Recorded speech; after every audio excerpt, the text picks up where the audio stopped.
Hello, everyone. Welcome to the third episode of the Nerdy Nook. Uh, I don't know what's happening today. He does not know what the topic is. I'm here.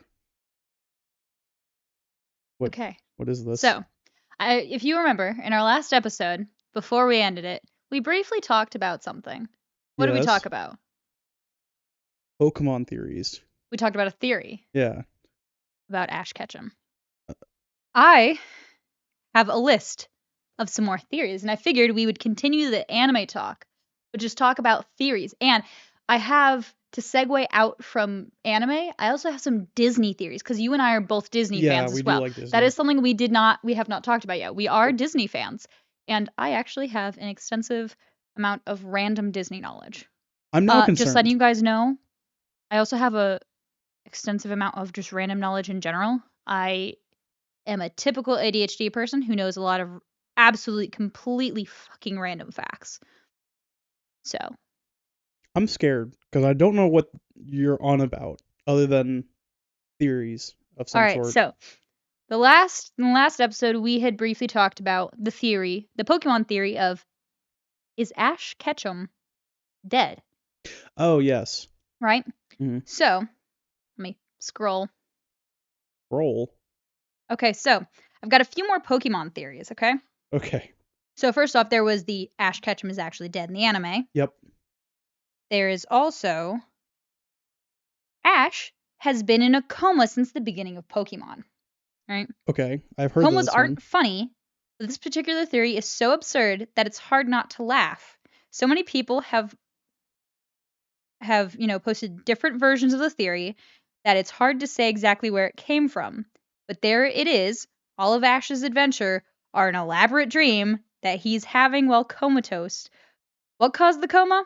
When he was electrocuted and attacked by sparrows during season 1, this could explain why he hasn't changed much since the beginning of the series. He can't imagine himself beyond 10 years old, as he hasn't been conscious of himself since then.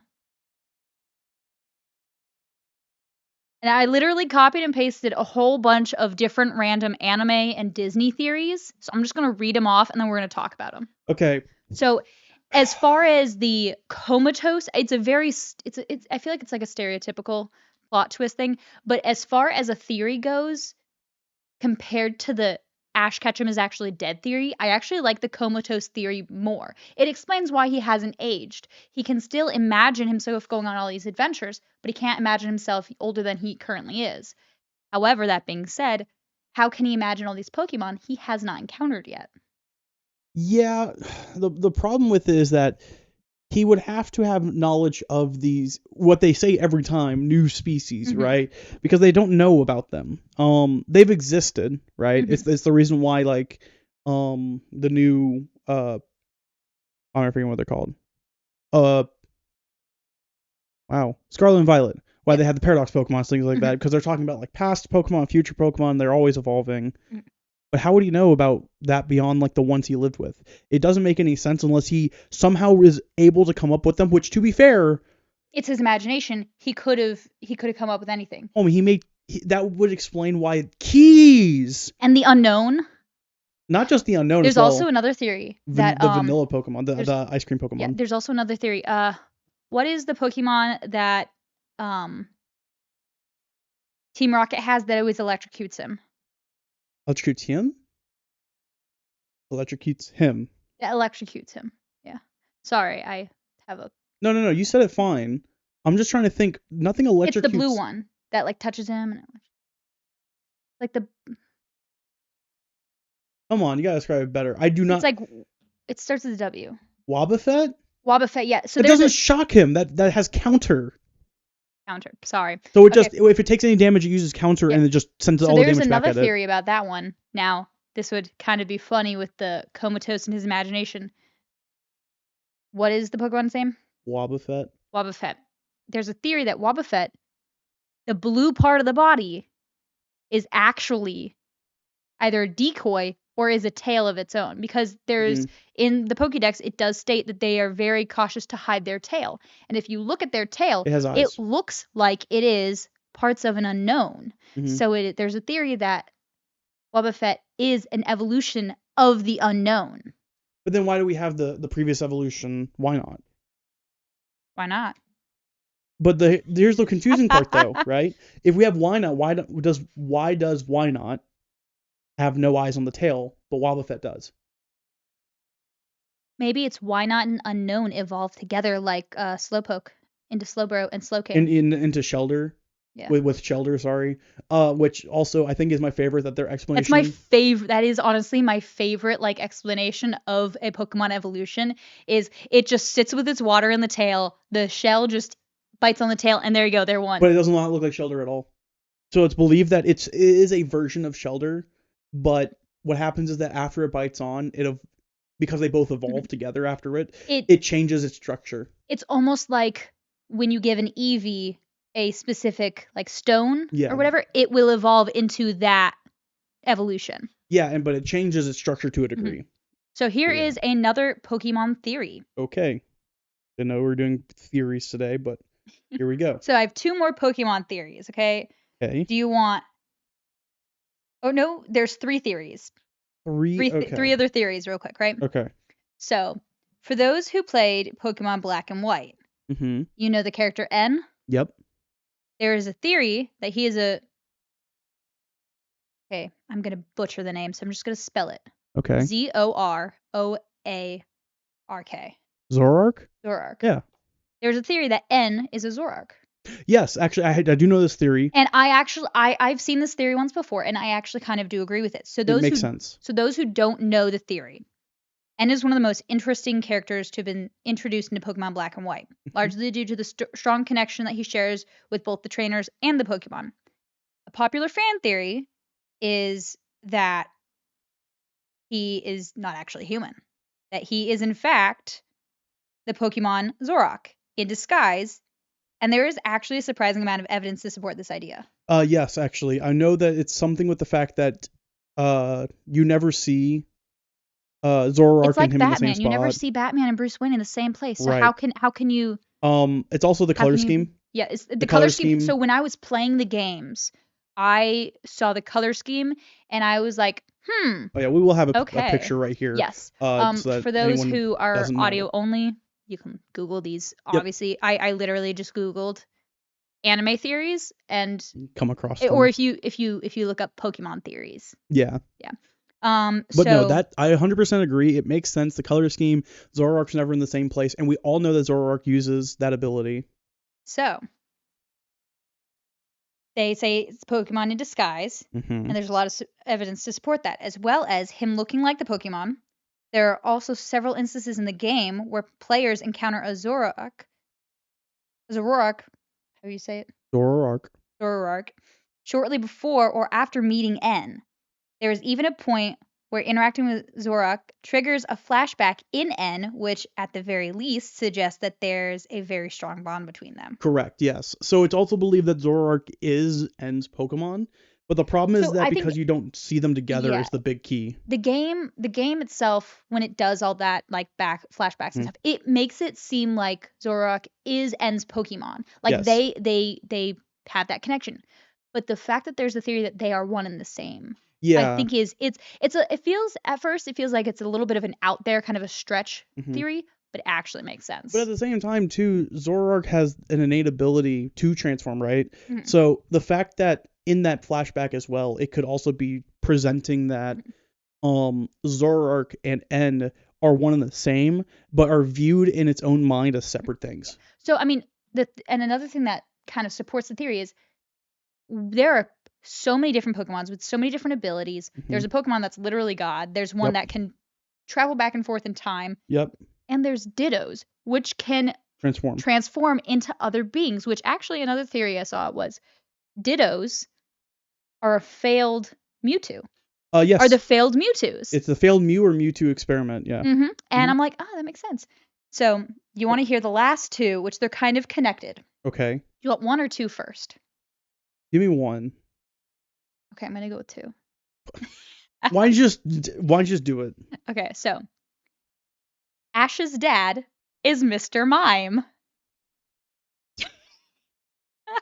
I get that like she's around all the time with Mr. Mime, But we also don't know necessarily the set. Well, I guess she does say him. There's also another theory that humans are actually Pokemon, which kind of ties into this, but it would explain why there's so many Nurse Joys and Officer Jennies who look the exact same but are in different locations. You're telling me that they all got... They're all just Pokemon who don't have powers, so they rely on the more, I guess, useful and evolved Pokemon. I was gonna say that they're just all like reproduced from Dittos, just to create the same thing. Humans are just Dittos. Okay, in post-production, just turn ourselves into Dittos. But I remember that they said that all the officers are sisters. Yeah, I know. Yeah. So in post-production there, you need to just make us look like Dittos with our face, with our eyes and mouths on it. Yeah. Yeah, that's totally going to happen. I'm so good at animating that stuff. It'll be fine. All right, so the article that stated about Ash's dad being Mr. Mime. So, for nearly as long as fans have wondered about the identity of Ash's dad, while Ash's mother maintains a strong presence throughout the Pokemon world, we only get a sense of Ash's dad from an early episode. Yep. Details like there may not matter much in the overall story, but they leave plenty of room for fans to get creative. Professor Oak has been a top suspect for years. Yep. Team Rocket's leader Giovanni is also a popular contender. Yep. But the Star Wars-esque villain as the father trope is a little too vanilla for our tastes. Okay. According to this article. Oh, according to this article. Okay. That's what it said in the article. So it says, yes, the creepy clown Pokemon that has an oddly close relationship with Delia could be Ash's father, and it would explain a few things. Ash, one of the best anime characters, never ages, has an inexplicable ability to communicate with Pikachu and other Pokemon, and seems to get a far different reaction to them than other humans. Of course, Mr. Mime isn't a Pokemon trainer, but it wouldn't be the first plot hole that raised eyebrows. Okay, let me explain one thing really quickly, right? Do you know how Ash actually talks to Pikachu, and that article is getting one thing wrong? He speaks to Pikachu like a dog, right? Your dog looks at you. He just assumes he knows what Pikachu's talking right, about. because Pikachu just goes like, Pika, and there's literally an episode 2 where I think Pikachu's trying to point him in the right way, and Ash is interpreting it as going the other way or something, and he goes the wrong way. Literally, that's a plot point. So, he does not have the ability to talk to Pokemon. This, I would say, is one of those theories that it's a bit of a stretch, but it makes us laugh. I think it's for the furry lovers. The rest of the article said, with the U.S. release of Pokemon Seekers of the Jungle, fans are given a new clue. Ash shares a story with Coco, another young trainer, about a piece of advice his father gave him. We'll keep the spoilers light, but the implication that Ash has always known his father has put another wrinkle in these popular animation theories, unless Mr. Mime / Ash's dad is so good at pantomime that he altered reality itself. No, I don't believe that. All right, so sorry, no, with Mr. Mime, no. I want to get that out of the way, so because that seems like a bit of a stretch theory. So let me explain one thing. And my next one ties into this theory. Okay, well, let me explain something about this one really quickly. So it makes sense if Pokemon were human. I understand that it can make sense, but the problem, inexplicably, I think he's just a stepdad. I mean, you can go with that. I mean, let's be honest though. Mr. Mime's mostly there for the sake of cleaning up because of his psychic abilities. Every other instance, Ash's mom is with Professor Oak. Actually, no, Professor Oak seems like. Now that I think about it, there's so many times where Ash's mom is always near Professor Oak at times. They'll be like on a video call with like Professor Oak and Ash's mom shows up. It was like in the second or third episode, it actually used to be my ringtone. The ring, ring, ring, ring, ring, phone call. And it does at the first Poke Center, and it's Professor Oak and Ash's mom. Correct. I can totally see it. Now, that being said, okay, the next theory for Pokemon, this is the last Pokemon theory before we move into anime and cartoon theories. Okay. Is, you remember Giovanni? Yeah, of course. Yeah. Yes. Giovanni is Ash's real dad. Now, the theory is, given his status as the big bad of the anime, the idea of Giovanni being Ash's real father is quite a shocking one, no doubt. It would, however, explain why Giovanni's Team Rocket lackeys, Jesse and James, always seem to be in the same region as the young protagonist despite the vastness of the Pokemon world. Yep. Some believe that Giovanni is actually keeping tabs on his young son by sending his most harmless yet most persistent grunts to keep an eye on him. This would explain why Team Rocket treats Pikachu so well whenever they do manage to catch him, and why in more than 2 decades they've never come close to physically hurting Ash despite the group's reputation for inflicting harm on both people and Pokemon. Okay. This seems like a more believable theory. This is definitely more believable. One thing, though, that I do want to point out is that he's not just sending his most incapable. He's sending teenagers who don't know how to drive. Yes, Jesse and James in the English have their like older, voice actors. They're like 16 and 17, I think, or 15 or 16. You can verify that. They are teenagers. And because there's an episode where James says I should go get my driver's license. For whatever inexplicable reason, he says this. However, this was originally a Japanese anime. It was. Now, there are a lot of people who are far older than us who don't have their licenses. It is not an uncommon thing for people to just not get a license. Right, but you're also expecting, right, that you think that for the Japanese, what? A special promotional CD for the anime reveals that Jesse and James are in their 20s. In their 20s? As of the second episode of the series. As the second episode of the series. Which series? The second episode of the series. That's unhelpful. Episode Is it just 2. Pokemon? Episode 2 specifically. There you go. Weird, because I've heard that they're teenagers. And I've seen which is stuff a little about jarring, it. considering as Ash is only 10. Right. Okay, so here's the thing, though. In what reality... However, in the video games, they make the Team Rocket cohorts the same age as the protagonist. That's purposely. Yes. But in the show, they are 10 years older. That's so weird. Okay, but here's the thing, right? But think about it. They could be his aunt and uncle. Okay, I've said here's the thing. Let me say this. I've said here's the thing like continue. 1,000 times. Okay. If, yes, it was Japanese anime, and I understand that in Japan, not everyone has a driver's license for good reason. They in a small town. Yeah. It's basically the fucking United States. You need a car to get around the regions. The only one you don't have to is Aloha, because it's bikes. Hawaii. Okay. If you take out the video games... They have trains. They have feet. If you take out the fact that the video games, a single route is like a half-second jog across with the running shoes. Or a quick fly. The maps are huge. With the fly move. Yeah, if you just use fly. Quick flight. With a Pidgey. Yeah. Pidgey, yes. But the biggest... All of our first Pokemon. Yeah. Pokemon parties had a Pidgey with fly and a Magikarp with surf. I didn't have a Magikarp with surf. Or the Weevil? The Weasel one, the water Weasel. Weasel. Or a Weasel with surf. I had a Weasel that evolved and it still had surf. Yeah, what's the evolved form of Weasel?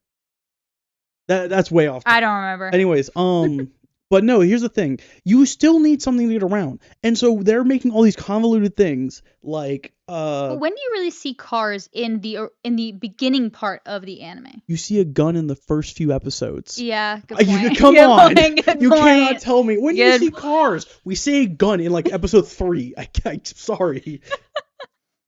All right.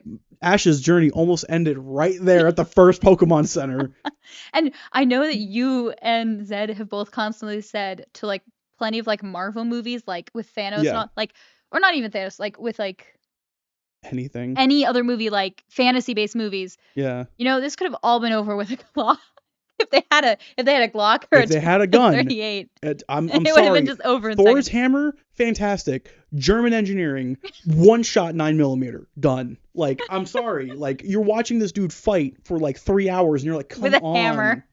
Bro, you're throwing it. Okay, what? And we'll have our Marvel and DC we'll stuff later. But what if Thor hammer was like a regular hammer, not like the big block hammer? What if it was like a regular? I'm going to leave a link to this video so people can watch it. But I found a video of this guy. He's like, my name is Nick Hammer, and I invented the hammer. And people are like, oh, you use this to nail stuff. What is that?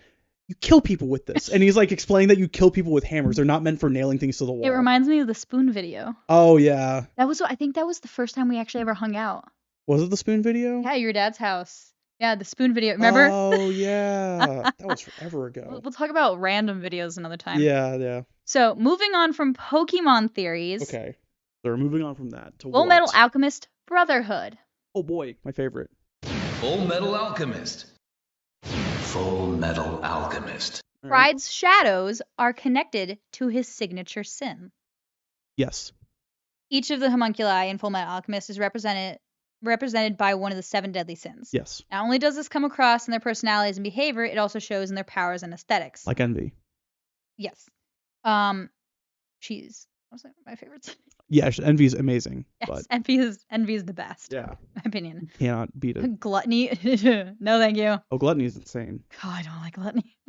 Okay, but Anyways, continue. In some cases, the connection is obvious. Clearly, the reason why gluttony can devour his enemies is because of the sin excessive eating. Yes. However, some aren't so clear. Why exactly does Pride make use of his shadows?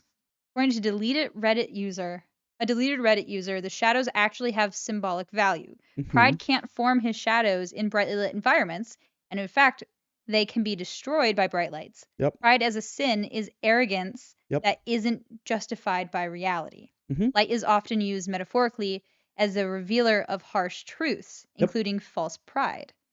What's more, shadows are created by contrast. They can't exist without at least some light. Meanwhile, pride also exists by contrast. A prideful person usually doesn't talk exclusively about how great they are. They believe themselves to be superior to others. Whether or not the creator is intended this metaphor to be up for debate, but it would definitely hold up in English class.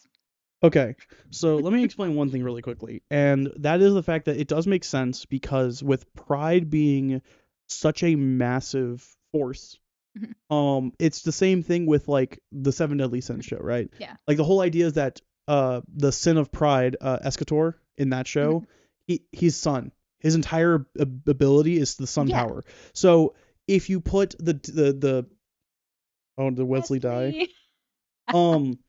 But if you put it into perspective for pride in Brotherhood, is that pride exists only in the shadow of your own mind.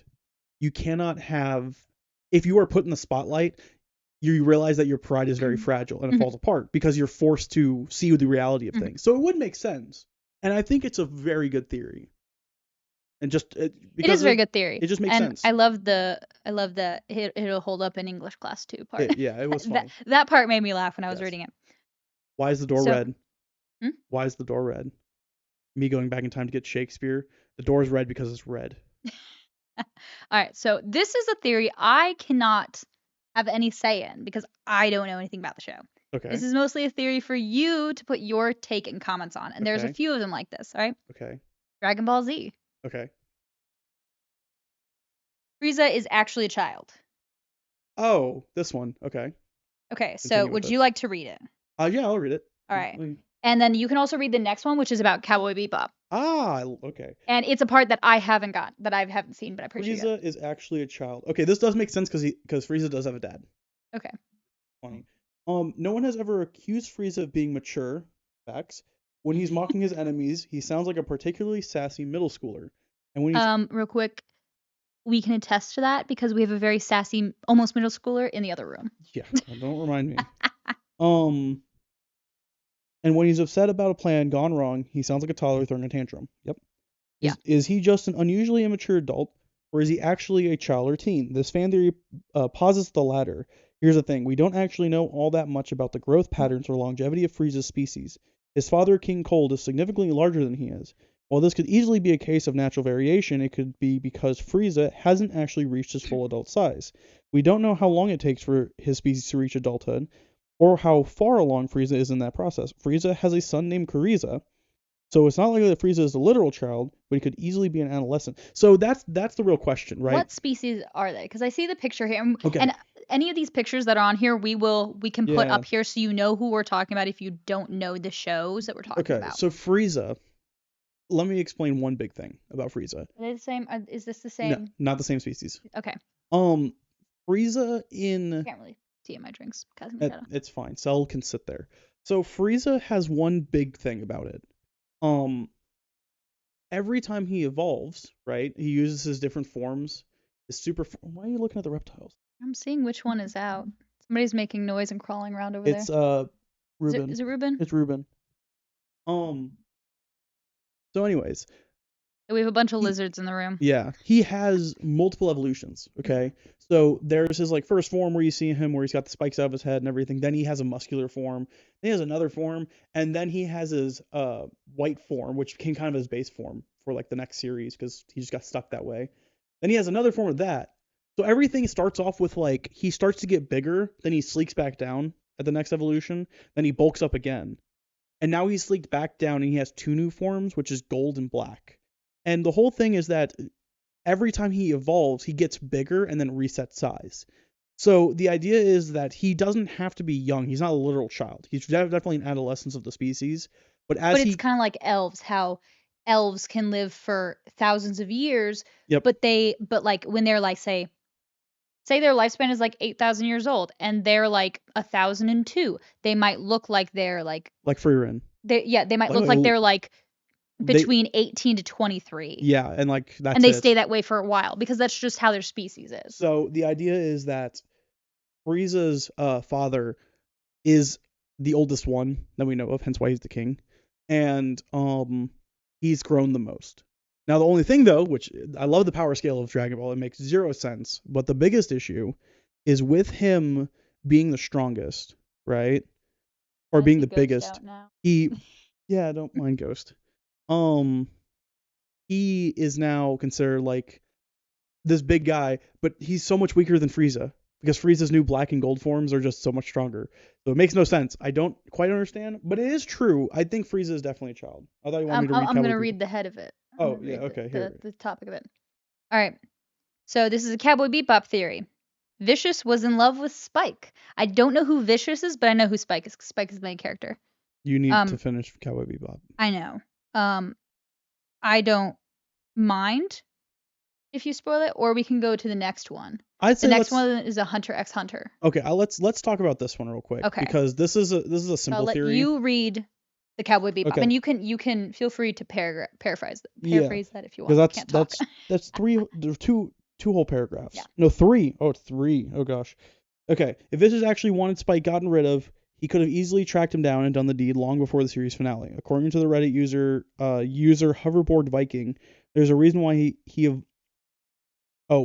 There's a reason why he avoided doing so. Vicious doesn't want Spike dead at all. In fact, he's in love with him. Okay, so yes, there's a whole thing about the Red Dragon Crime Syndicate that comes up during the storyline. I do know Red Dragon. That's where they know each other from. Okay. So I've probably seen a total of like 10 Cowboy Bebop episodes, and how many are there? Quite a few. Quite a few. But Vicious... Not as much as One Piece, though. Vicious has this, like, twisted idea in his head, mostly, about how, like, Spike's death is going to mean so much and all this stuff. And so, in reality, like, they even ended, like, why after that didn't Vicious try keeping Spike out? And he's talking about, the incident with, Julia. If she ends Spike's life, he'll spare hers. Do you know who Julia is? So she goes into hiding and Spike has to fight for his life. But the whole thing is that it's not love. It's an absolute rivalry that's just cold blood is all it is. Mm-hmm. And so yes, like there could be some love factor in there if you wanted to really like look way too deep into it, but I feel it's just as simple as he hated him so much but he didn't want to do it himself. So does this to you feel like a stretch of a theory or a somewhat credible theory? I feel that there might be some merit because between Julie and Spike especially, and that whole situation becomes like a massive part of why Vicious has to handle it. And it might not be a love thing. It might be like an admiration type thing. Like he looks up to him, not idolizes, but he looks up to him. So it's love of a form. Or the fact that simply Vicious doesn't want to get his hands dirty because he knows that's just going to end up with problems in the end. So, but he ends up having to attempt it anyways. All right. So the next one is a Hunter x Hunter theory, and I'll let you go ahead and read that because I know nothing about Hunter x Hunter. I know you've watched it and played the game. Yeah, we played the game. Is there a Hunter x Hunter game? I thought there was a game. There probably is. I just haven't played it now. I've watched Hunter x Hunter. I thought there was a game that you played.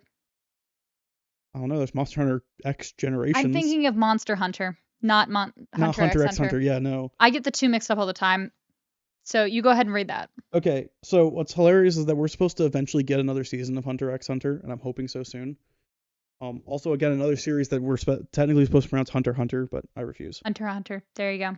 The Hunter Association ordered the Phantom Troop to massacre the Kurta clan. No, this one does have theory. This one Okay. has actual like remarks. Is this one that has been confirmed? No. Because I know that there are some theories that were, when I was looking through like a bunch of different theories, there were some that had been stated as being confirmed. This one I don't think has been confirmed, but I could be wrong. Tell us in the comments below. And if you have any theories of your own of any of the stuff that we've talked about, or theories that we haven't talked about of other shows, go ahead and let us know, and we'll talk about it we'll make a fan theory. We'll make a whole fan theory episode. Yeah. Okay, so in the series, it is believed that the Phantom Troop slaughter the entire Critter Clan in order to obtain and sell their Scarlet Eyes. Because the Scarlet Eyes is the whole important thing about why they're going on the adventure in Hunter x Hunter to stop this. The Phantom Troop is known to be a band of elite thieves with no real purpose or agenda. That has been discredited. There is something going on with them. We just don't know. With every organization, there is some type of thing going on usually, unless you are Team Rocket and you're just there as the constant protagonist who gets shot off into a little star in the sky. Many fans have speculated that their origins and motivations are kept ambiguous for a reason. Yes, we just know it is. Possibility the Hunters Association true purpose is to gather strong enough hunters to travel to the Dark Continent. This explains why many hunters organize DC expeditions. Now here's where the Critter Clan comes to the mix. Some theorize that the Critter Clan originated from the Dark Continent and that their Scarlet Eyes are the key to opening the Dark Continent's gates. I don't know about that. It's part of the reason that they are able to open it, but it's not confirmed as if like that is the reason. It's just like a theory even for the show. Therefore the Hunter Association had a need for them. So they secretly hired the Phantom Troop to murder them for their eyes. There's also an intriguing theory that Pariston Hill is largely responsible for the massacre. I can see it, unfortunately. In that regard, Hill is a problem. Like how can I describe this? Basically, he's there to kind of lead everyone to like the end goal, but he's clearly got something else going on. He's kind of like acting like he's a false pariah. Yeah, basically. So he's like, oh, you guys got to follow me and all that, but like you don't know why. Yeah. He doesn't like clarify what his true intentions are. He's just trying to get you to go along with his. He's just gathering people for the Hunter Association, and that's really it. There's also an intriguing theory that Pariston Hill is largely responsible for the massacre. Of course, there are holes in this theory. For one, how come the Hunter Association doesn't have all the Scarlet Eyes in their possession? That is a good question. Even though they literally just said at the beginning of this too that the Phantom Troop killed the Critter Clan for their eyes to sell them. So why would the Hunter Association have them if they're being sold?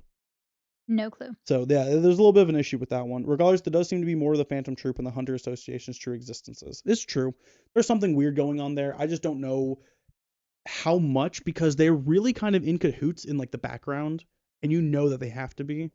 But so you said that this is a somewhat credible theory. Yeah, it's a theory that makes sense. It makes sense. It's just that there are holes in the theory, and the only reason why is because unless you kept reading the manga, and even then it stopped. We also don't know what the creators of animes and mangas truly have going on in their head when they write this stuff. Yeah. So we don't. So they might write stuff that. So I actually am a writer myself. I wrote a book back in high school, which will never be published anywhere, probably because I'm just gonna decide to restart writing an entirely new story. But like there was a lot of things when I would tell Alex about it. There were a lot of plot points which I would turn around and I would tell him, but hadn't been written down. Like a backstory behind this one character's parents dying. It was never stated, but I told you, so you knew what was going on as I read it to you. So it's odd that, you know, the way writers write things and way animators animate things, it's interesting. Well, especially since Google right now is telling me that Hunter x Hunter it got chapter 400 in December of 2022, and Togashi took a hiatus. So who knows if it's going to continue. They are talking about continuing with the anime, but unfortunately, if the anime keeps going long enough and catches up to chapter 400, well, we're stuck again.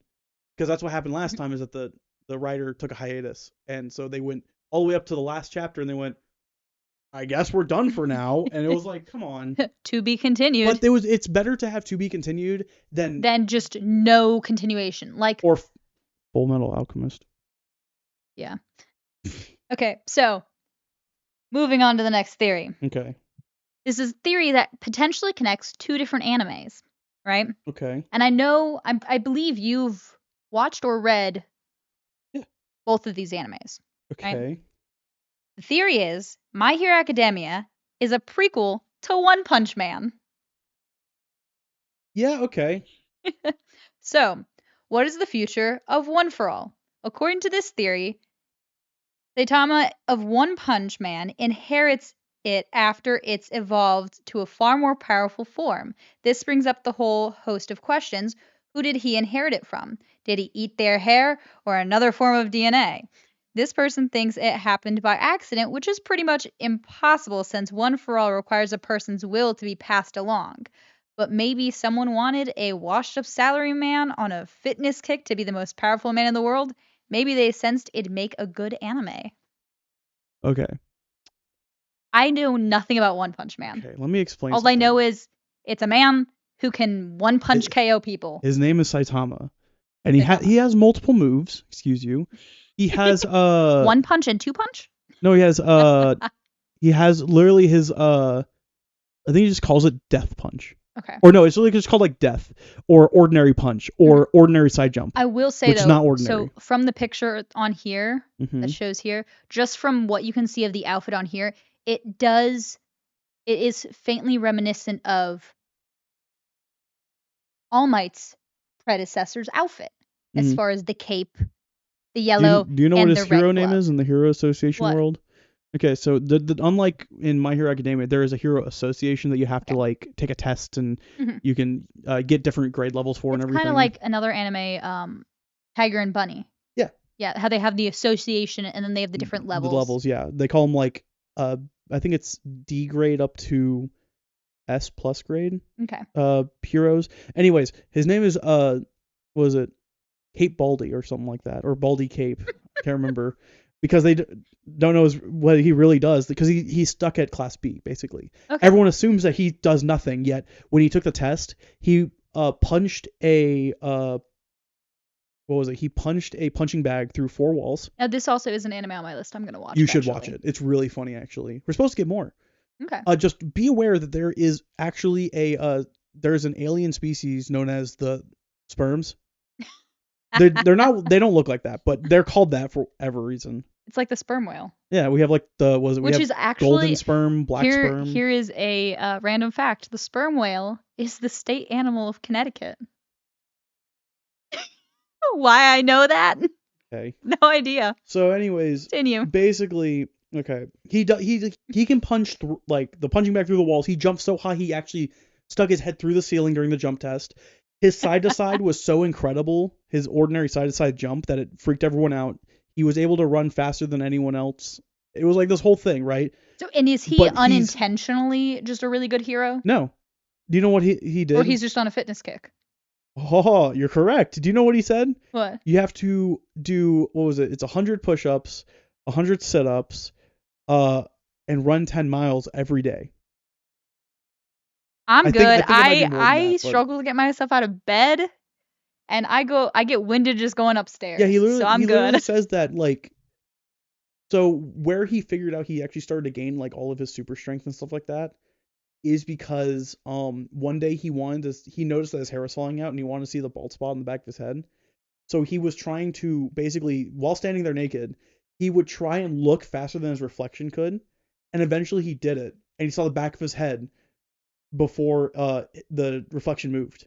That's how fast he was able to move. So he just like upped his speed as high as he could go? Yeah, because he kept doing the like 100 push-ups, 100 sit-ups, and running 10 miles So every that's day. why he got on a fitness kick, so he could see a bald spot on the back of his head? No, because what happened is that he saved someone. Okay. He was a normal salaryman who was bored of his stuff, and like he also he lost does not his have job. he does not have any innate superpowers. No. Can he fly or anything, or he does just the jumps whole really good. So it's like the original Superman comics can clear a tall building in a single leap. Yeah. So here's the funny part is that Which is funny considering that he can fly. Yeah. Well, so he wanted to be a hero, but he thought of it wrong because he just wanted to be a hero for fun. So he did all of his exercises. Then he realized that he was balding, so he tried to figure out how to look at his balding, and because of his training, he got better. Right. Now, so all this, right? I'm saying all this as like a prefix for the fact that no. That theory makes no sense. And the only reason why I say that is because he literally was just an ordinary dude to the point his abilities are called ordinary punch, and only until he's angry does he call it ordinary punch death. Now here's a What? question: are there other superheroes in this show? Yes. Do they have like superhero abilities, like in My Hero Academia, whatever If you it's look called? up Tornado or Tatsumaki, she is literally a psychic. Okay. Her sister's also a psychic. I forget her Okay. name. If you look up how you pronounce Gino. So there He's a are. robot. Okay. Gino's a straight up robot. But well, he's a cyborg or Mhm. android because he has a brain of human. He's a Cyberman. Yeah, but the difference though is that it's aliens fighting, not Okay. other villains. Okay. There's really no technical villain. There's like one at the beginning, but it's like all of it's like mutants or alien creatures. Okay. So- So speaking of what I just said Cybermen. Yeah. So that reminds me, we need to talk about Doctor Who at some point, because I don't think we ever. I We have don't think not we ever saying- stated that we both kind of like Doctor Who. I like specific Doctor Who's. You like specific Doctor Who's. Yeah. I like the whole Doctor Who universe in general. Doctor Universe is cool, Except for but Jodie Whittaker. She's a great actress. She's amazing. Just the writing was not in her favor. correct. Like I liked. And so I stopped watching it, Jodie Whittaker. I like David. Who doesn't like David Tennant? Everyone likes David Tennant. Who doesn't like David Tennant, Matt Smith, and Louis Capaldi? Matt Smith was Not kind of dark. Peter Capaldi. I Yeah, don't know why I said Peter Louis Capaldi. Capaldi. But Matt Smith's was kind of dark. it was but kind of dark, but it's I- not Peter's. It's not Peter's dark. Peter's was like Peter's was very psychological. Well, his was very much like, wasn't he when he was standing against the alien race and they were like taking his like count on how many people he's killed, and it kept going up and it kept going up and it kept going up, and the guy's like, he's like, we're going to kill you, and he's like, no. Are you talking about the can't- Rhino guys? Yeah, I think that's what it is. The Rhino police guys. Space The space and police. timepiece. Yeah, police. where they took his thing and they realized that he wiped out the entire race of the Daleks. Oh yeah. And they just kept watching the body count go up on their Oh, thing. It was so freaky. I'm like watching it. I'm like, oh my god, he's a murderer. He literally That might just have killed been everyone. a Jodie Whittaker one with the space rhinos. No, it wasn't Jodie Whittaker. I know it isn't. There's a second one with the space rhino guys. There is. There's a second one there's one with Jodie Whittaker that brings Yeah. Harkness back. Yeah. All right, so But okay, so so to finish out the theory that we got way off track on, no, because he's an ordinary dude. Yes, there's other heroes, but not a single one of them have like the whole thing that they explain about where it's like, oh, you can tell by like a ligament in their toe or something like that, or no, none of that's like there. Mhm. It's just they're literally born with powers. That's okay. it. So now, for those who are watching the filmed podcast, Yep. you will see a picture on the screen of the guy from One Punch Man. Otama. And here you're going to see a side by side. My personal theory: Itama is just grown up Caillou. Yes. Tell me I'm No, wrong. that is actually what everyone calls him. He's the anime Caillou. All right, so Toby is the ramen guy in Naruto. Yeah, I don't This even need you to theory read actually- it, but so we're gonna this- listen. So this theory actually started off as a joke rather than something people really believed. But every so often, somebody in the Naruto fandom will come up with reasons why it could be legit. The theory is that Toby, the mysterious Akatsuki member, is actually pronounce the name Teuchi? Yuchi. Yuchi. I'm so afraid of butchering names in different languages that I just refuse to say them and just make him say it or I spell them out. Yeah. Because Right. I would rather admit that I don't know how to pronounce it than say it and say it wrong and accidentally say something else in a different language. Yeah. So anyways, so it's actually Tanuchi from Ichiraku Ramen. We all know that Toby's actually Obito Uchiha, but who's to say Obito isn't using his Sharingan to cast Genjutsu and make people think he looks like Teuchi? It would be a perfect way to gain intel on Noha Mm-hmm. without anybody ever suspecting him. If it did turn out to be somehow true, it would be hilariously unexpected, and while Naruto itself is over, Boruto is still going strong. Anything could happen. Would they call it going strong when almost everyone I've heard say do not watch Boruto? Yeah. But anyways, I guess it's the diehard Naruto fans would watch Boruto, I feel like. yes. The ones who are like Naruto is life. Yeah, but how many of those are even So there? that theory, what do you think of it? I think it does have some credit to Does it. have some credit? Okay. Yeah. I'm just trying to think of the best way that I can like piece it all together because I feel like I there's mean, if something it's using there, a but... Sharingan, it makes sense. I mean, we don't really have to fully discuss it. We can just give our opinion Yeah, because on I think would it be credible or would it not be credible. I think the big thing is just Sharingans are literally like the most unknown thing. Like They are. It's limitless of the possibilities that they could But have each- because there's different ones. but there's so many different ones. Oh my gosh. It's like devil fruits. There's so many different ones that you don't know what they do until they do it. Right, and you're like, oh, okay, like Sasuke just activated Sharingan. What could possibly happen? And it's like, one oh, person with one Sharingan can do something while somebody else with the same Sharingan can do something completely different. or the fact that they can use 2 different Sharingan activations at one time. And I think it all has to do with their skill set and what I feel like it has to do with like what they believe that they can make it do, kind of. Yeah. Well, not all of them are Sharingans, but you get the idea, Yeah. right? Because like there's like Sasuke has the Orochimaru one in his like left eye, I think, and the Sharingan in the other eye, and it's like he can activate both at the same time, and it does this whole thing, and it's like, oh, great. All right, so we are going to segue into cartoon theories. Theories, okay. So there's a few of them, right? Okay. Danny Phantom. Okay, yeah. One of my favorite shows. I think I've heard love this Danny one that you're Phantom. about to say because it's a big one. Comatose Danny. Never mind. Danny Fenton got his ghostly powers by walking through a malfunctioning portal, or so he thinks. This hypothesis asks, what if Danny never actually woke up from the accident? Yes, this is another age-old it was all a coma theory, but this one actually has some good points behind it. Each of Danny's villains could be interpreted as a figment of his repressed psyche, none more so than his parents, whose quest to capture ghosts could be seen as a metaphor for keeping Danny on life support. Need more convincing? How about the fact that Danny is literally half human, half ghost? In hindsight, it feels a bit on the nose. It makes sense. So the theory I think you were about to talk about was that he's actually dead. Yeah. Because he was actually killed in that accident. He was killed. He just straight up dead. And his parents are capturing ghosts and all that because they think the ghosts are responsible for killing their son. Correct, yes. And so that's why, and I mean, in all in all, it makes a very valid theory if you're looking at a more realistic approach to the show. But in all honesty, it's just a good show, regardless of what actually is going on. Yes, no, I think that I will never forget the first episode with the meat monster. Danny Phantom's the reason I like goths. Okay, I feel like that's the reason that all of us liked goths. Facts. Okay. But here's the biggest thing. Also, disclaimer. Yeah. We both know this, but I'm not straight, so yeah. Hence why we're both on the same page about the goths thing. We can talk about that. But I guess the biggest issue that I really have is the comatose thing. Like, yes, it makes sense because he's half alive, half dead. But again, here we go with how is he coming up with all these ghosts then? Well, like it said, it's like the repressed psyche stuff. So I mean, it's just his. So it could also be translated to the Wizard of Oz.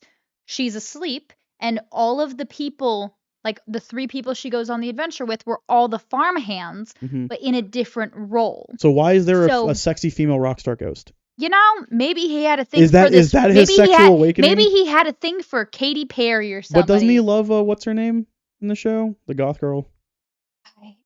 I thought it was the other 2. What? No, he liked the literally one of his best friends. He liked the popular girl. He did, but then he fell in love with the other one, like in like the last 2 seasons. I guess so, yeah. Did you forget about that? That they actually fell in love? It's been a minute. How is it your favorite show if you forgot? I said it was one of my favorite shows growing up. Okay. Moving on. Moving on. Do we want Rugrats, SpongeBob, hit me with Rugrats. or Pinky and the Brains, or the Fairly Odd Parents? No, hit me with Rugrats. All right. I loved Rugrats as a kid. My sister learned how to play on the piano the intro for me. I love that. Yeah. I need to hear that. Even though she hated me, but it's fine. All right. All in Angelica's imagination. I love this theory. Okay, yeah, go ahead and read it. Speaking of dreams, in this fan theory, it turns out all those adorable babies on Rugrats were nothing more than projections of a 3-year-old's psychological breakdown. Yeah. We all thought Angelica was just moody because of her age and spoiled upbringing, but here it's said that her attitude is actually due to the traumatic events of the Rugrats' deaths. Yep. So apparently Chucky died when his mother with his mother in a crash, which is why his father is always overly worried about him. Now, Yep. Chucky was the redhead kid. Redhead with the glasses. Yep. Yes. And which is why his father is always overly worried about him. Yep. And Tommy was stillborn, Yep. which is why Uncle Stu is constantly making toys for the son he never had. Correct. As for the DeVille twins, they were just a production of an aborted baby. So Angelica projected them as identical twins since the gender remained unknown. Correct. Now, Angelica's younger brother's Tommy, and then there's a third kid in that family. Yeah. What was the third baby's name? What was the third kid's name? He was like the baby. Yeah.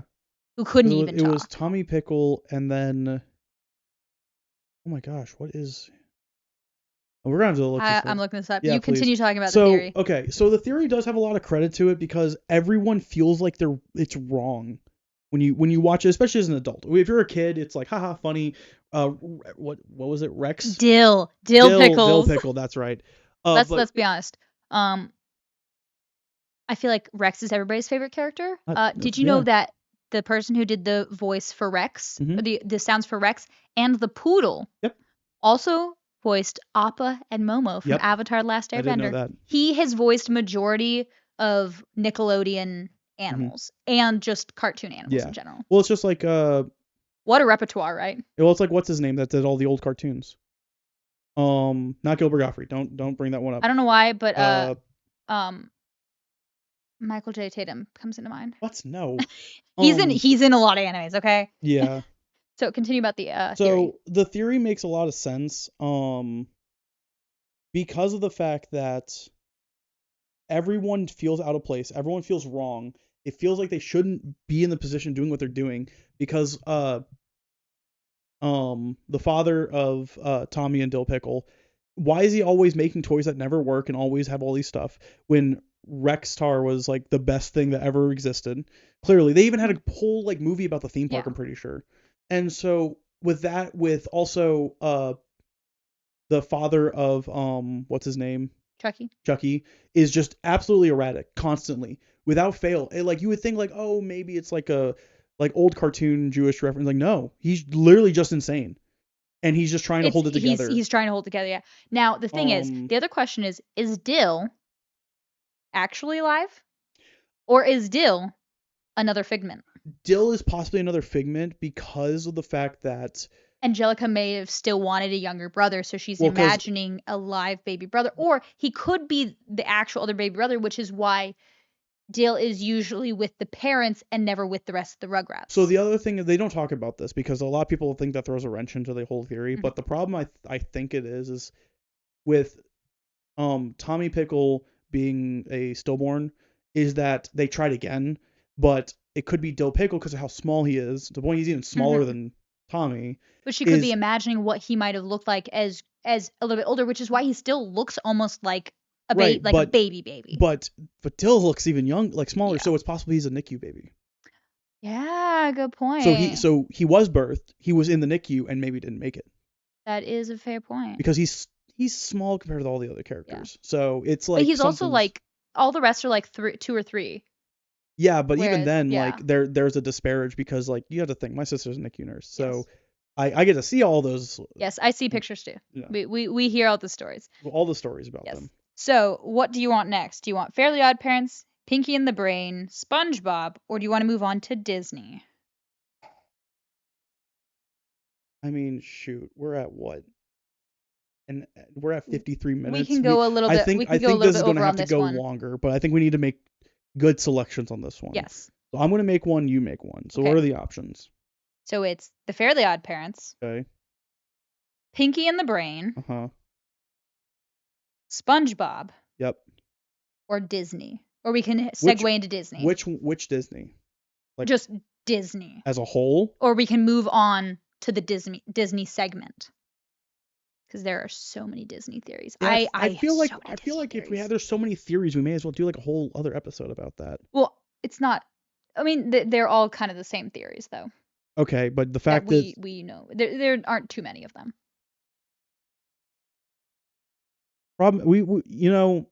I'm going to say let's go ahead and hop onto the Disney one, and we're going to just do another episode of this. Okay. Because there's so many of these that have weird theories to it that just make, there's more out there. It's just, God dig. All dig right, for so more. we're going to go ahead and start with, so going off of the last theory about the Rugrats, Mm-hmm. Phineas and Ferb don't exist. Now, Okay. I apologize right now. Some of these theories may ruin your childhood. Random aside, Phineas and Ferb is just Freerin and Fern. I know. It- In all honesty, I loved Phineas and Ferb. Phineas and Ferb are amazing. Actually, Like I will show you. they are like what you imagine summer vacation to be like as a kid. Hold on. No, I have a picture that I will No, I believe put you up. showed it to me. Did I? Was earlier? it in the was it in the meme folder? It's not We in have the a meme bunch of folder. meme. We have a meme folder. We just send each other back it and is forth. not. Oh no, did I not save it? No, I'll find it later. All right, and I'll so post it up. But it's literally just a picture of like Phineas and Ferb, but they were redesigned to look like Freyrun and Fern. I love that. It's because it's the same thing. Yes. So, fair warning, after hearing this, you may not be able to see Phineas and Ferb the same way ever again. Okay. So, if you don't want to hear it, go ahead and skip ahead like 5 minutes. Yeah. Still here? Good. All right. Ever notice how Candace almost never busts her brothers?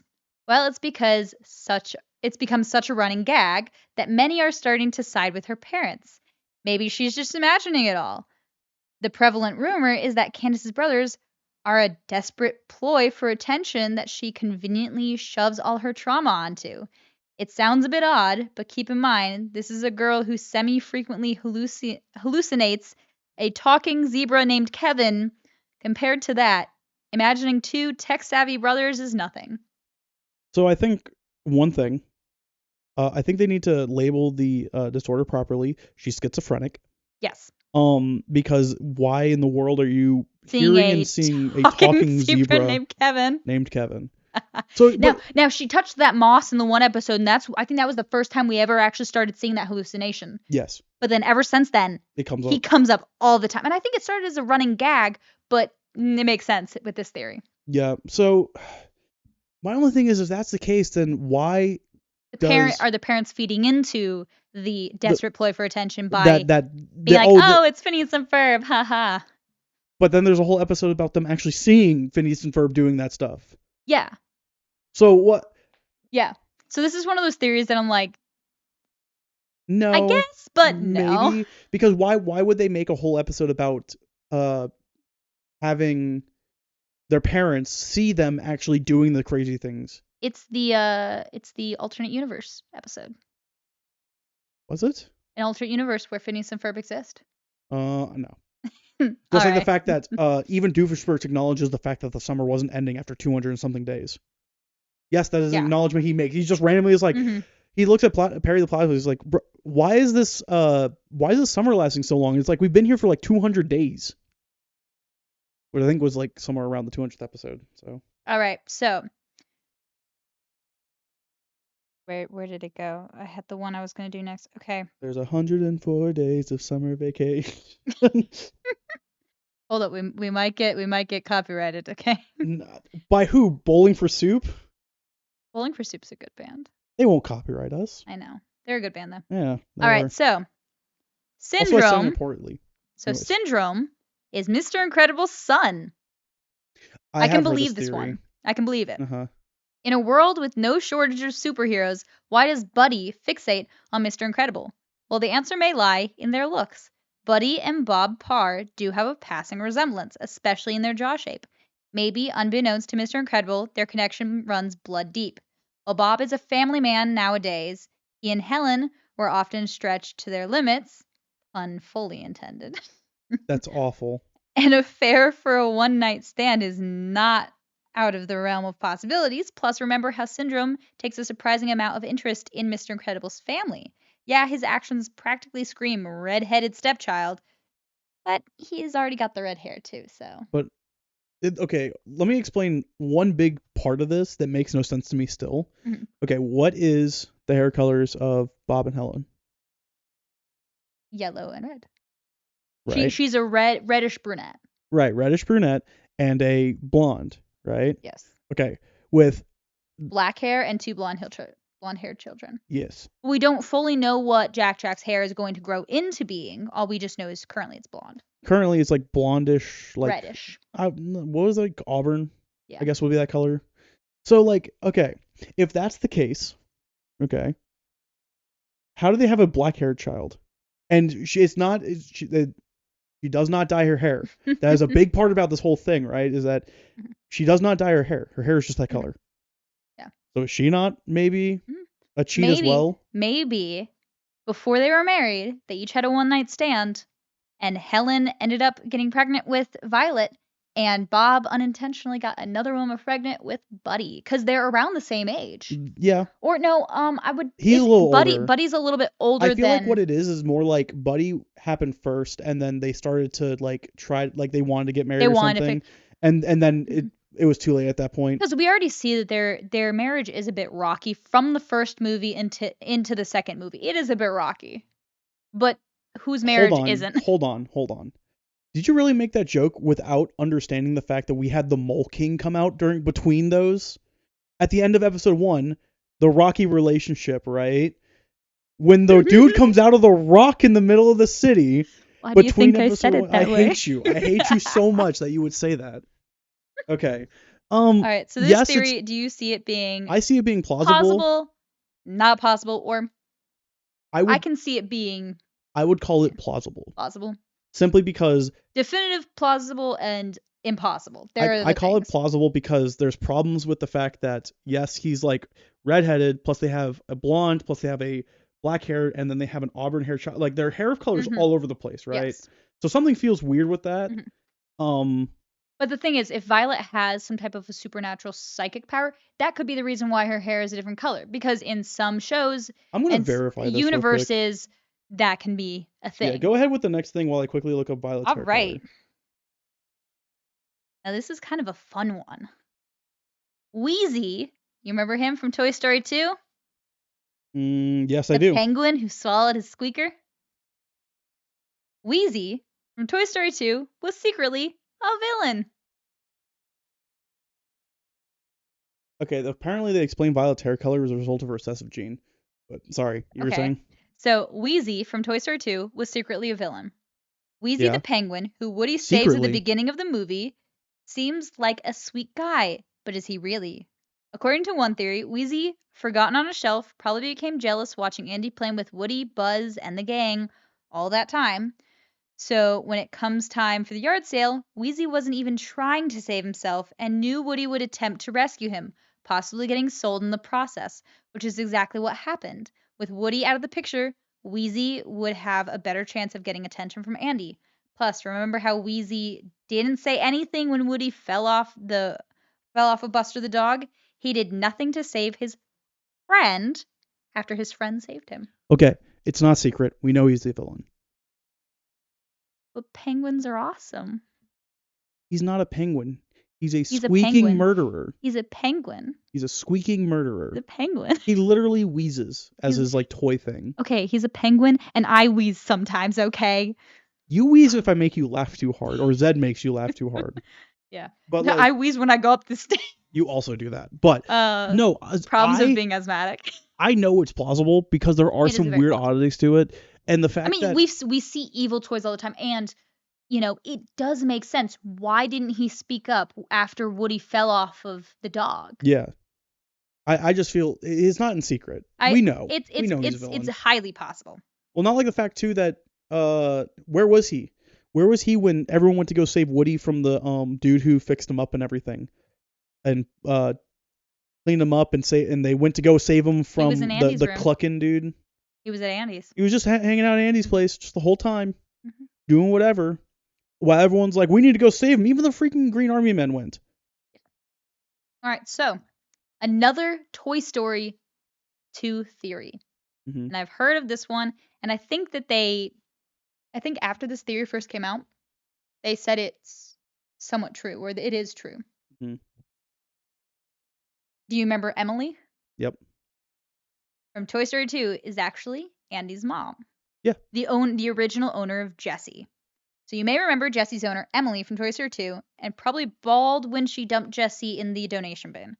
But is it possible she grew up to be Andy's mom? When Andy is playing with Woody in the original Toy Story, he's actually wearing a Jessie hat, not a Woody hat. Yep. Did he inherit that hat from his mom? And does he own those vintage toys because Emily's reliving her childhood via the Roundup gang? Also, Emily's childhood room decor was 1960s flower power, and Toy Story came out in 1995, which would make Emily in her 30s. Perfect age to have a 6-year-old kid. Just saying.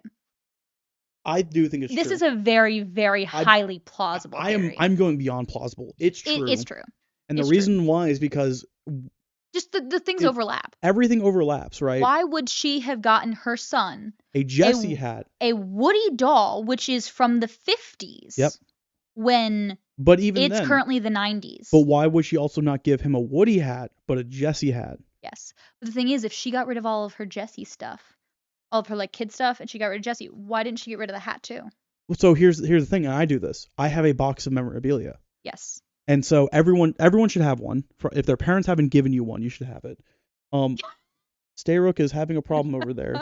I may actually have to go and get him to chill him out. They're all very active for it being Go ahead and cold. go ahead and get the lizard out. One of the lizards is currently just like sliding half on the opening for he the is tank. glass surfing. He's glass surfing. Come here, you. And he's like failing at it. Yeah, he's my first baby. Want to hold him? Yeah, hold him. So for those watching, this is Stayrook. This is one of the lizards. This is our first lizard. Yep. Stayrook, tell the people what you have to say. I'm just want some crickets. And maybe a mealworm or two. Please. All right, he has spoken. Go buddy. He's a sweet boy. He is a leopard gecko. Yeah, he's a leopard gecko. He is a high vis yellow. And the reason why I say this is because it's kind of like neon yellow, basically. Mm-hmm. But he's a good sweetheart.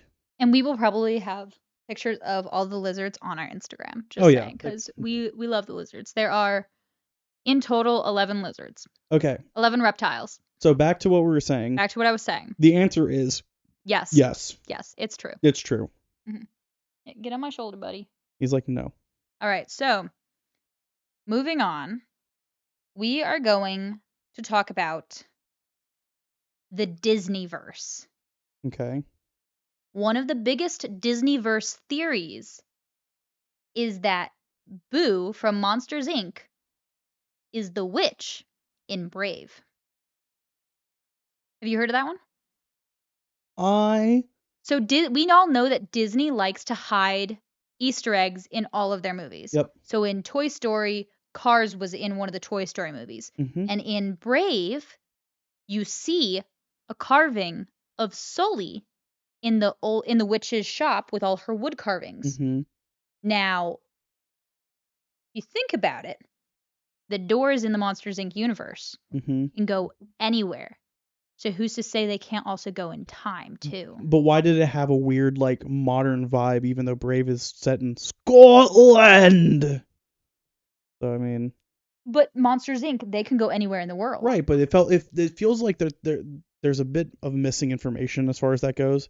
And why I say that is because of the fact that they're clearly looking like a very modern bed frame when they enter her room. This isn't like old wood, anything like that, or like clearly like stitch quilt.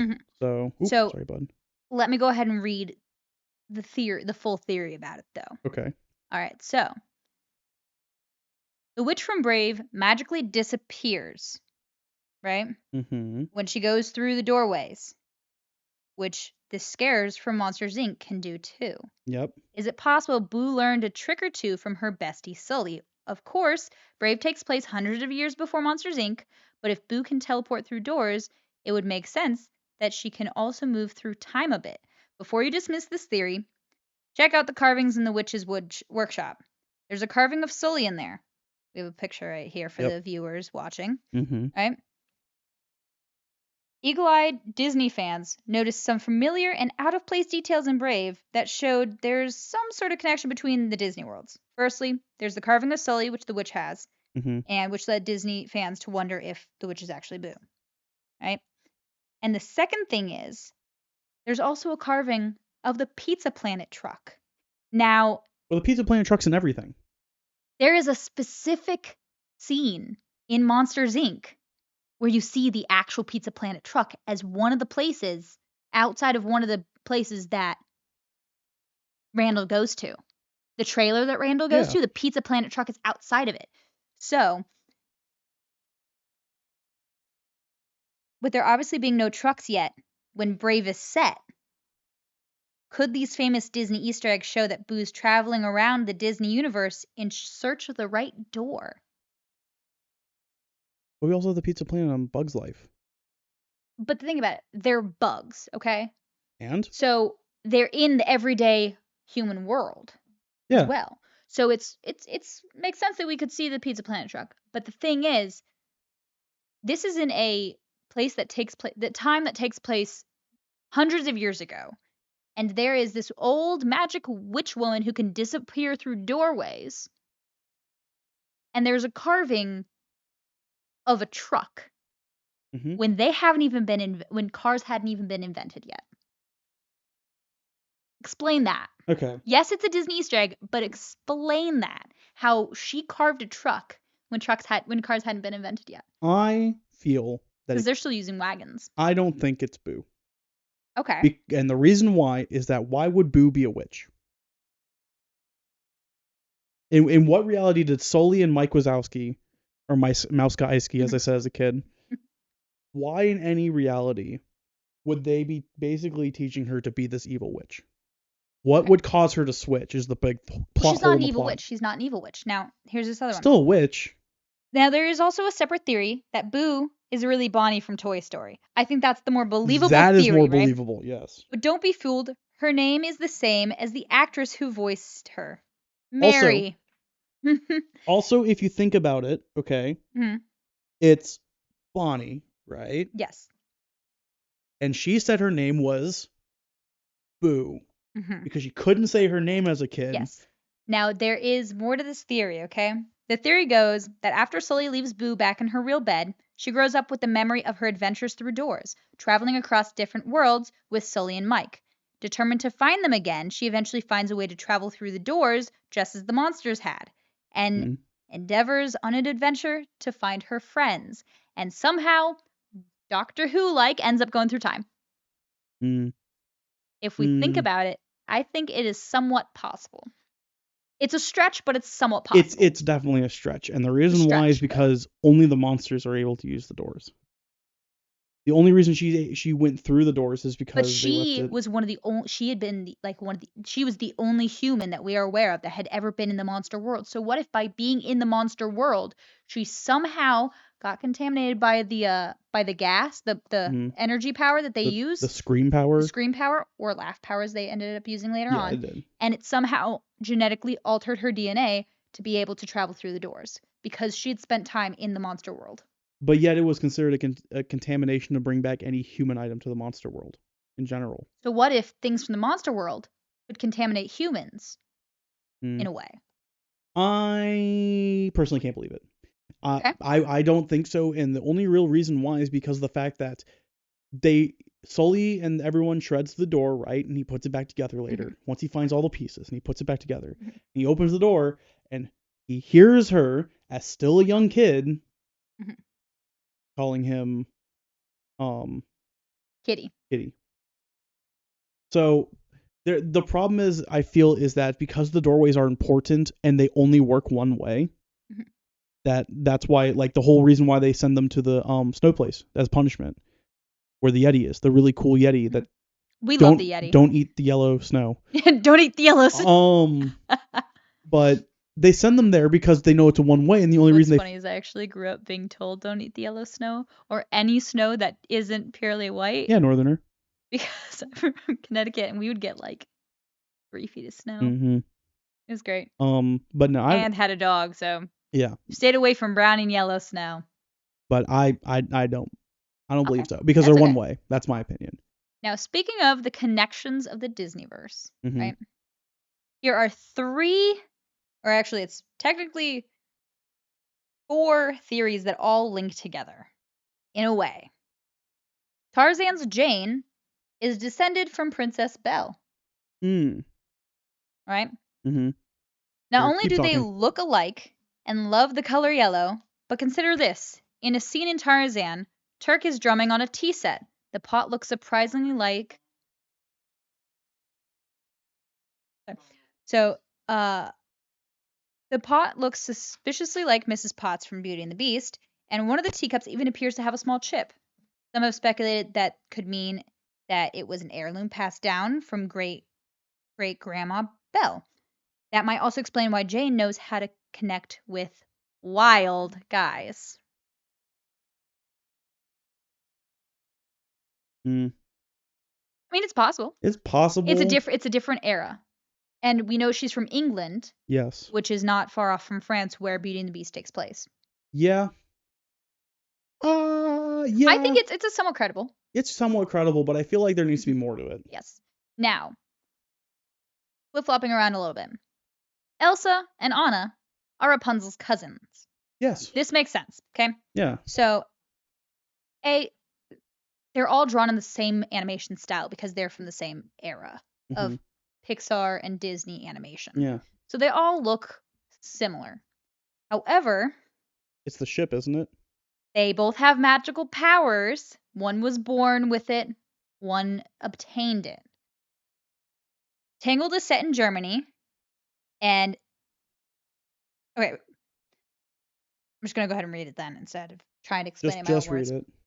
This one's hard to argue with. Rapunzel and Eugene are clearly seen arriving at Elsa's coronation. Mm-hmm. And considering they don't live in Arendelle, which is in Norway, Yes. which is in Scandinavia. Yeah, it's in the Scandinavian countries. Tangled is set in Germany. They must be on the VIP invite list. There are also a few family similarities. Both Rapunzel and Elsa are blonde, and both have powers that look pretty but are kind of weird. Glowing magic hair, snowmaking hands.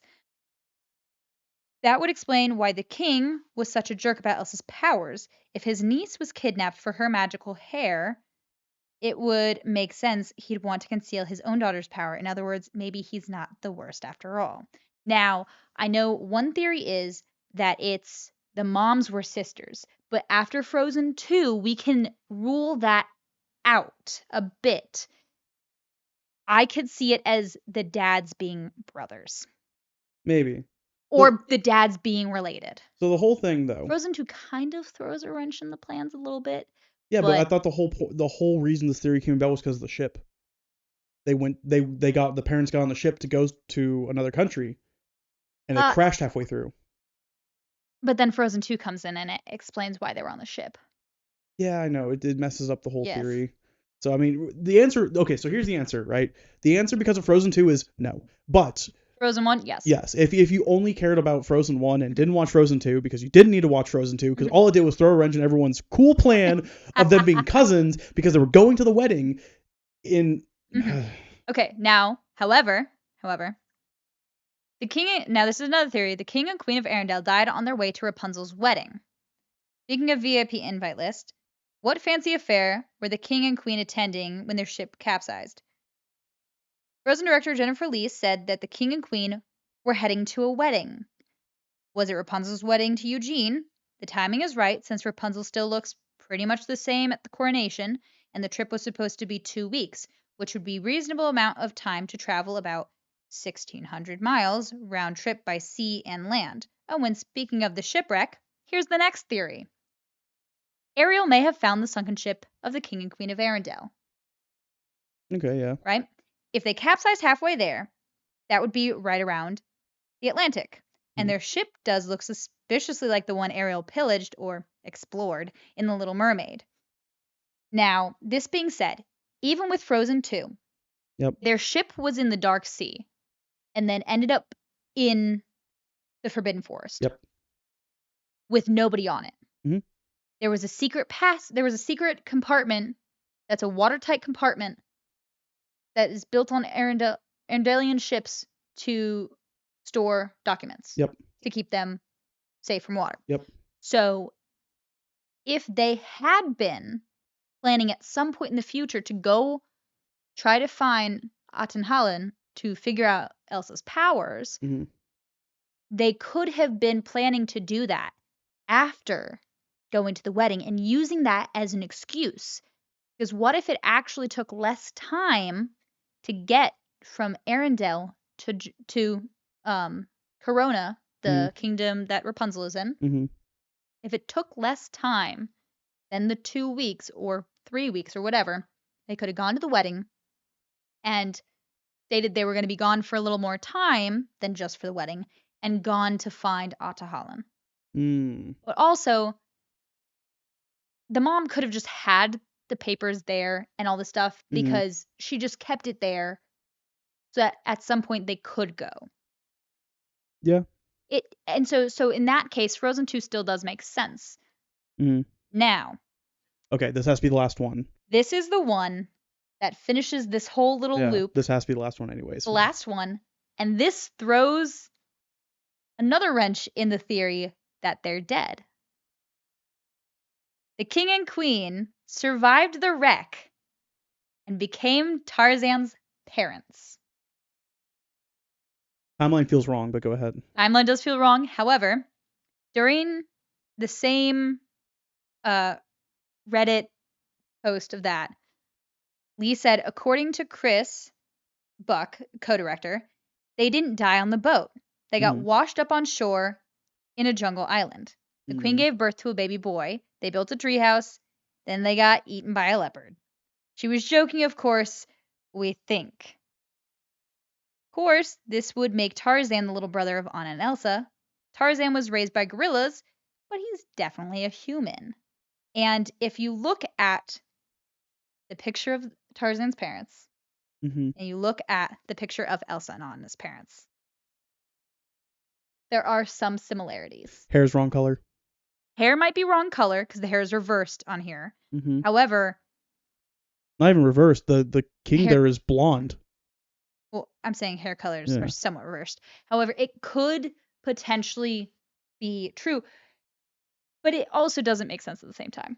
I think this one's the stretch part. That is the stretch because this is the stretch. There's no way, in my opinion, simply because there's too much right involved with that for that to happen, especially since you're telling me that they somehow got like they went to Germany, which is not a far distance at all from Norway or the Scandinavians. And they decided, we now want to go look for something else. So they go all the way out into the Atlantic to then crash, and Ariel's going to find the ship later. They somehow ravine themselves in the jungles of Africa or wherever, just in the middle of it, to then go and have a child, lose the child, and die of a leopard strike. The child grows up living among the gorillas and then it's found by Belle's descendant. There's too much time.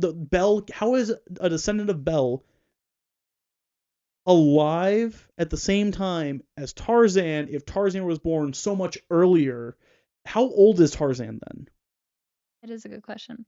So, I mean, these are theories, but this is like the biggest like Disneyverse theory that there is. I'm going to explain all of them. And now before Frozen 2, all of it made sense. And if you didn't, if say that the Disney globe is differently shaped than our globe. No, I have the easy answer. Magic. No. What? It's all internet theories because Wreck-It Ralph connects all of them together. Good night, everyone. But no, really, like that's. There actually are a few Wreck-It Ralph theories in here. If you want to talk about them. No. We need to end the episode. We've been running for an almost hour and a half. Okay. We need to stop. Because this is another thing we can talk about for hours. We can make another one. We can talk about this for hours. We can make another episode about this. So go ahead and tell us some of the theories that you think are true or false or just absolutely ridiculous, and we'll look through them and we'll talk about it. We'll find a day to talk about them. We'll definitely find a day because we're going to do another episode of the ones that you've already found plus adding a few more. Yes. And then we'll go ahead and do the fan theory one. And we'll have a Disney specific day where we just talk about all the Disney stuff. But I think that's the best theory that I can come up with is that literally Wreck-It Ralph, because it is the internet, is like the whole like the second one. Like Wreck-It Ralph They're all web comics, and Wreck-It Ralph can get on the internet and like pop into the web comics. No, Wreck-It Ralph he's the person who wrote all of it. He's the user on Reddit who made these theories. No, Vanellope did.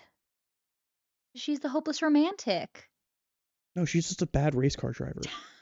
She's a princess. Excuse you. Okay, only a princess because she happened to walk in on all the Disney princesses being there. No, she is in her game. She's technically the queen. Yeah, but that's not discovered till later. That's discovered at the end of the first movie. Later still. Okay, But she walks into the room with the stop, Disney princesses. Stop. When you start Wreck-It Ralph, okay, Yes. do you know she's a queen? No. Okay, when do you learn she's a queen? At Later, at the end of the first one. Yeah. Then they go to the internet. Yeah. And then she is recognized still as a Disney princess by the princesses. But no one called her a Disney princess. They just called her, oh, she's a queen of her video game. I didn't say she was a Disney princess. I said Princess Vanellope because she's a hopeless romantic. You didn't say princess. You said her name. It's all on recording. We've got you this time. I said Vanellope. I said plus she's also a princess. So no, you said queen. I said princess and then queen. I corrected myself. You better stick to one thing. I said princess. The then people in the myself comments are going to get angry because you're now flipping sides. Is she a princess or a queen? According to the Disney princesses, she's a princess. However, according to her game, she's a queen. I'll let that slide.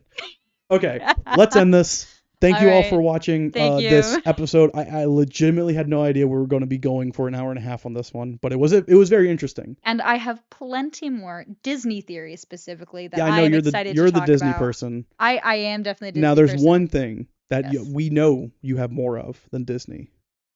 Random facts. No, it's One Piece theories. One Piece theories, yes. Because you make a theory like every episode. You literally will watch like 5 episodes and call me. I actually have more Disney theories than One Piece theories. I don't believe that. You have, in the past like month, we have talked about, I think, 14 or 15 different theories alone.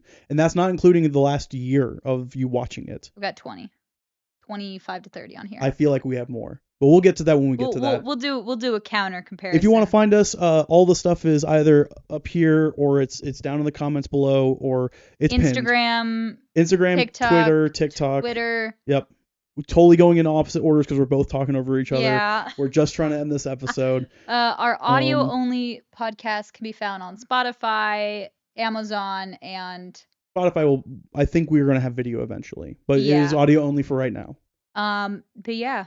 But if you want to find the video version, it will be censored, but it is on YouTube. We are going to start a Patreon soon. If you want to see content where it's all the behind the scenes stuff, it's us swearing so that you don't get the random ducks and animes. Extended videos as well. We'll probably put on there unedited. But yeah, check us out. Subscribe, like, comment if you want. Yep. Please let us know what your weird theories are, and we will judge them if they are true, plausible, or downright bad. Yeah. I feel like though there's a lot of them out there, and I'm afraid of what we're gonna get because some of them are scary. Also, feel free to give us your anime or manga suggestions as well, based on what we have talked about in the last few episodes. Yep.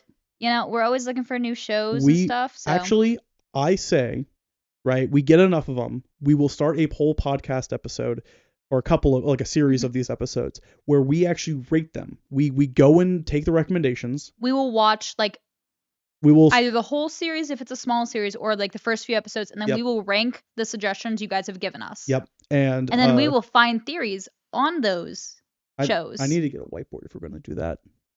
I have a whiteboard at home. Oh, no, is it a big one? No, we need a bigger one. Yeah, I have a big whiteboard. Yeah, okay. Well, is it a rolly one though? Because it's not going to hang. There's nothing behind this. No, but I do have a corkboard and string. Okay, well, that's for the theory of it. All right. Thank you guys for watching, and we will see you next time. Thank you for being weird with us. Yes. Bye-bye. No, nothing this time. You don't. I mean, do you want to do the thing? Do you want to do the thing? Huh? No, I don't. I really don't.